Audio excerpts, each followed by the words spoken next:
Oh, cut naman dali ah. Welcome sa pag-abot dinhi sa dalan patulong sa dam sa Bukak. So dugay nagigo wala ka ani diri sige labay-labay sa Bukak pero wala ko kasulod diri bisan katong wala pa tigi semento. Pas diri di. Ada tutup. Agi pang repair naman deh. Kanal o gi-work pa nila, work in progress pa. Padung na dito ni layo pa ang kuan ani dam. Layo pa eh. Nalagi tubig-tubig dira ah. Pan na. Fish pan. Oh my, Amaro Glass. Ano man mga balay tayo diri oh.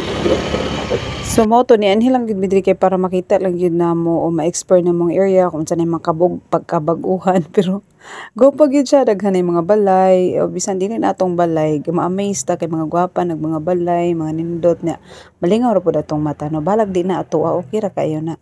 So to na pa mga part diri nga wala pa gyud siya na balayan. So kung ibaligya gyud ni, baligya man gyud ni.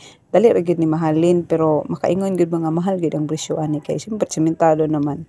So daghan ang mo prepare mo palit og area basta sementado. So nindot kay ang view dinhi ah. Mun ani ra gud mo diri mo laag-laag, magpahangin-hangin, bahalag abog na sagol abog gamay.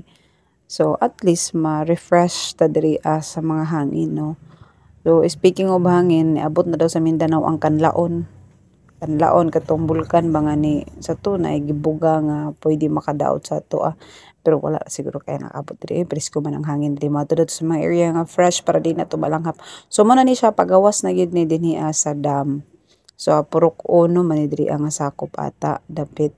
So bye.